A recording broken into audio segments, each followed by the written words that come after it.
ಇವತ್ತಿನ ಮೀಟಿಂಗಲ್ಲಿ ಏನೇನು ಅಪ್ಡೇಟ್ಸ್ ಆಯಿತು ಅದೆಲ್ಲ ರೆಕಾರ್ಡ್ಸ್ ನನಗೆ ಬೇಕು. ಸರಿ ಸರ್.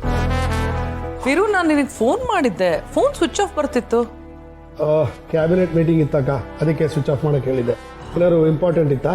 ಏನಿಲ್ಲ, ನಿನಗೆ ಇಷ್ಟವಾದ ಅಡುಗೆ ಮಾಡಿಸಿದ್ದೆ, ಅದಕ್ಕೆ ಊಟಕ್ಕೆ ಬರ್ತೀನೋ ಅಂತ ಕೇಳಕ್ಕೆ ಕಾಲ್ ಮಾಡಿದ್ದೆ. ನಾನು ಬೆಳಗ್ಗೆಯಿಂದ ಎಷ್ಟೋ ಜನ ಮೀಟ್ ಮಾಡ್ತಿರ್ತೀನಿ. ಅವರೆಲ್ಲ ನನ್ನಿಂದ ಏನು ಕೆಲಸ ಆಗ್ಬೋದು, ನನ್ನಿಂದ ಏನು ಸಹಾಯ ಆಗ್ಬೋದು, ನನ್ನ ಅಧಿಕಾರನ ಹೇಗೆ ಉಪಯೋಗಿಸ್ಕೋಬೋದು ಅಂತ ಯೋಚನೆ ಮಾಡ್ತಿರ್ತಾರೆ. ಇನ್ನೊಬ್ಳೆ ಅನ್ಸುತ್ತೆ ನಾನು ಊಟದ ಬಗ್ಗೆ ಯೋಚನೆ ಮಾಡ್ತಿರೋದು. ನಡೀರಿ ಹೋಗೋಣ. ಸುಬ್ಬೆಯಲ್ಲಿ ವೀರು, ಸುಬ್ಬು ಶ್ರಾವಣಿನ ಕರ್ಕೊಂಡು ಅವನ ಮನೆಗೆ ಹೋಗಿದ್ದಾನೆ. ಅದೇ ಮಾವ, ನೀವೇ ಹೇಳಿದ್ರಲ್ಲ ಇವತ್ತಿಂದ ಟ್ಯೂಷನ್ ಹೋಗ್ಬೇಕು ಅಂತ. ಓ ಸರಿ.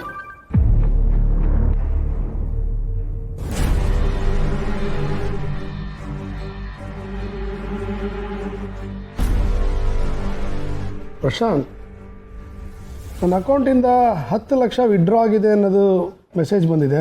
ಅದು ಚೆಕ್ಕಲ್ಲಿ.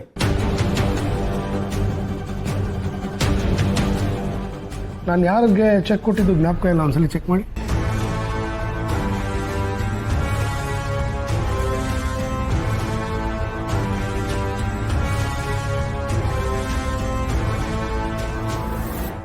ಸರ್, ಈ ನಂಬರ್ ಇರೋ ಚೆಕ್ನ ನಾವು ಡಿಸ್ಟ್ರಿಬ್ಯೂಟೇ ಮಾಡಿಲ್ಲ.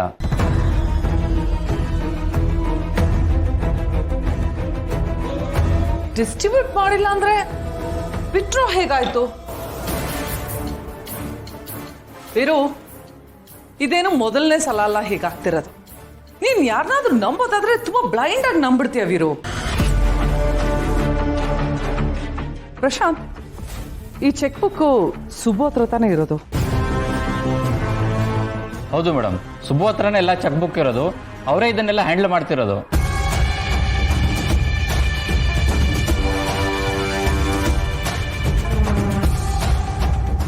ಸುಬ್ಬು ಬಂದಮೇಲೆ ವಿಚಾರಿಸೋದಾಯ್ತು ಬಿಡಕ್ಕ, ಏನೋ ಕನ್ಫ್ಯೂಷನ್ ಆಗಿರ್ಬೇಕು. ವೀರು, ಒಂದು ಸಲ ಆದರೆ ಅದು ಕನ್ಫ್ಯೂಷನ್, 2 ಸಲ 3 ಸಲ ಆದರೆ ಅದು ಇಂಟೆನ್ಷನಲ್.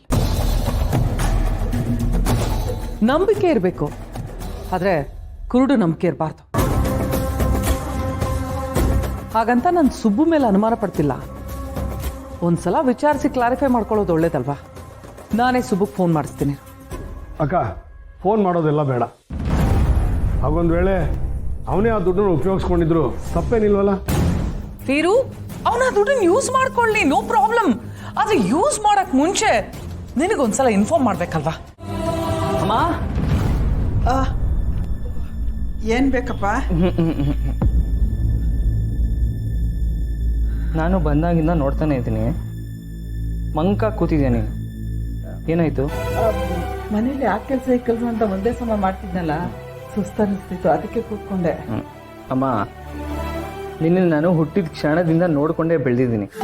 ನೀನು ಸುಸ್ತಾದಾಗ ಹೇಗಿರ್ತೀಯಾ, ಮನ್ಸಲ್ಲಿ ಏನಾದರೂ ಇಟ್ಕೊಂಡು ಕೊರಗುವಾಗ ಹೇಗಿರ್ತೀಯ ಅಂತ ಗೊತ್ತಾಗಲ್ವ ನನಗೆ? ಹೇಳು, ಏನಾಯ್ತು ಹೇಳು. ಅಲ್ಲಪ್ಪ, ಅದು ನೀನು ಹೇಳಲ್ಲ ಬಿಡು. ವರಲಕ್ಷ್ಮಿ ವಿಷಯನಾ? ಸುಬ್ರಹ್ಮಣ್ಯ, ಏನ್ ಹೇಳ್ತಿದ್ಯಪ್ಪ? ವರಲಕ್ಷ್ಮಿ ವಿಷಯ? ಹೌದಮ್ಮ, ಅವಳು ರಿಸಲ್ಟ್ ಬಂದು ಕಾಲೇಜ್ ಟಾಪರ್ ಆದಾಗಿಂದ ನೀನು ಹೀಗೆ ಇದೆಯಾ? ನನಗೆ ಗೊತ್ತಮ್ಮ, ಇದುವರೆಗೂ ವರ ಚೆನ್ನಾಗಿ ಓದ್ಲಿ ಅಂತ ನಾವು ಆಸೆ ಇಟ್ಕೊಂಡಿದ್ವಿ.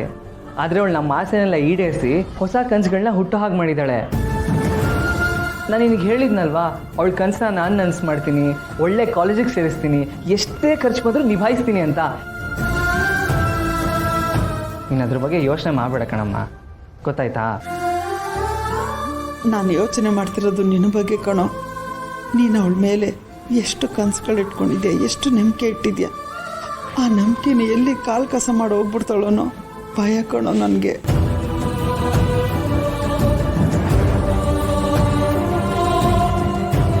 ಹೇಳಿದ್ನಲ್ಲ, ಏನು ಯೋಚನೆ ಮಾಡ್ತಿದ್ಯಾ?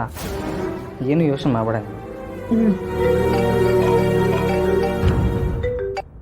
ಹೇಳಿ ಪ್ರಶಾಂತ್. ಹೌದಾ, ಯಜಮಾನ್ರು ಈಗಲೇ ಬರೋಕ್ಕೆ ಹೇಳ್ತೀಯಾರಾ? ಸರಿ ಆಯಿತು, ಬರ್ತೇನೆ. ಅಮ್ಮ ಯಜಮಾನ್ರು ಕರೆದಿದ್ದಾರೆ, ನಾನು ಹೋಗ್ಬರ್ತೀನಿ. ಶ್ರಾವಣಮ್ಮ ಇದು ಇಲ್ಲೇ ಇದ್ದಾರಲ್ಲೋ. ಓ ಹೌದಲ್ವಾ,